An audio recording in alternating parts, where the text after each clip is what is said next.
రవి ప్రకాష్ సిలికానాంధ్ర ఆసుపత్రి Kuchipudi super speciality వైద్య సేవలు పూర్తిగా ఉచితం.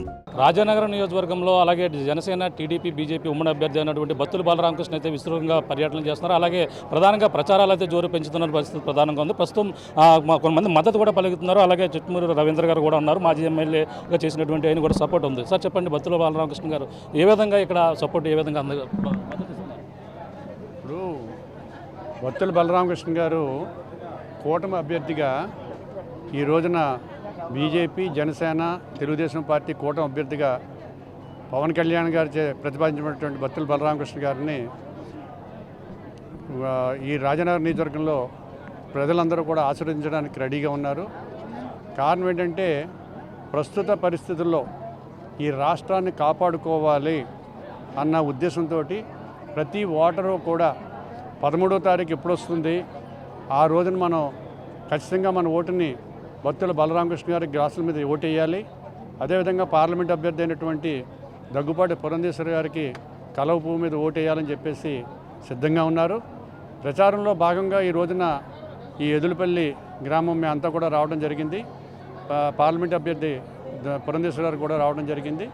బత్తుల బలరామకృష్ణ గారు కూడా ఈ రోజున దీంట్లో ఈ సమావేశంలో ఉన్నారు.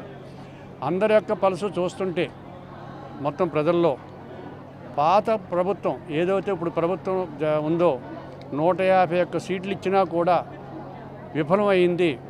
ప్రజలకు ఏ విధంగా కూడా సౌకర్యం కల్పించలేదు, విధ్వంసం తప్ప ఇంకేమీ చేయలేకపోయారు.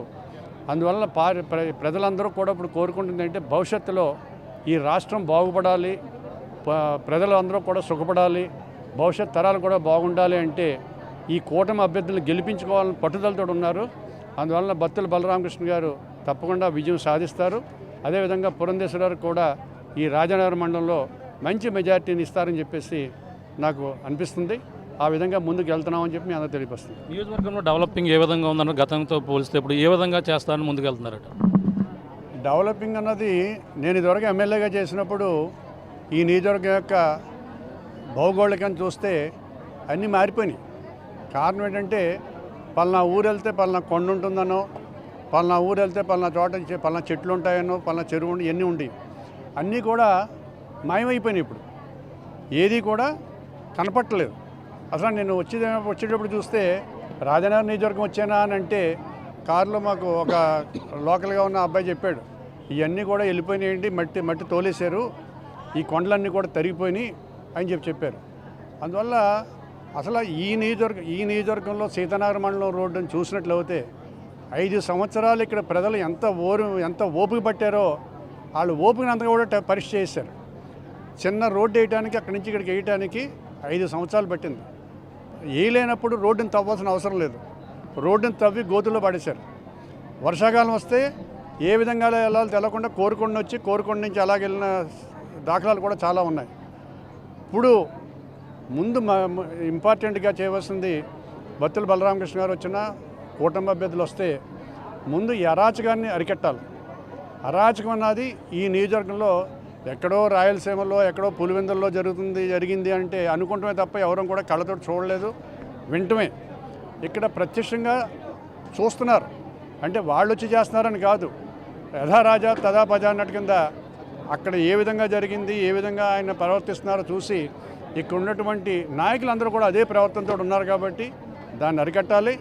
అదే కాకుండా చంద్రబాబు నాయుడు గారు ఏదైతే ఈ రోజున కూటమిలో కంబైన్డ్ మేనిఫెస్టో ఇచ్చారో ఆ మేనిఫెస్టోని అమలుపరుస్తూ ప్రజలకి ఒక ధైర్యం కల్పించాలి.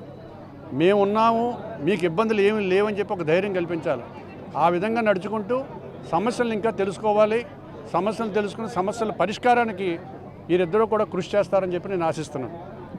చూస్తున్నాం, ఇది పరిస్థితి. కొలుగురు అయితే మద్దతు తెలుపుతున్నారు. అలాగే చిట్మూరి రవీంద్ర గారు ఎవరైతేనో తన బత్తుల బలరామకృష్ణ అయితే పూర్తి మద్దతు ఇస్తున్నారు. రాజానగరం నియోజకవర్గం ఏ విధమైన డెవలపింగ్ లేదు, అటువంటి రాజానగరంలో మొత్తం అవినీతి పాలన అయితే జరిగింది. ఇప్పుడు బత్తుల బలరామకృష్ణ అయితే వచ్చి అలాగే ఉమ్మడి అభ్యర్థిని గెలిపించుకుంటే రాజానగరం అభివృద్ధి చెందుతుందని చెప్పేసి అలాగే మాజీ ఎమ్మెల్యే ఎవరైతేనో చిట్మూరి రవీంద్ర గారు చెప్తున్న పరిస్థితి ప్రధానంగా ఉందని చెప్పాలి. ఇది కూడా ఉన్న తాజా పరిస్థితి. మరిన్ని వీడియోస్ కోసం ఛానల్ ని సబ్స్క్రైబ్ చేయండి, లేటెస్ట్ అప్డేట్స్ కోసం వాట్సాప్ ఛానల్ ని ఫాలో చేయండి అండ్ లింక్ డిస్క్రిప్షన్ లో ఉంది.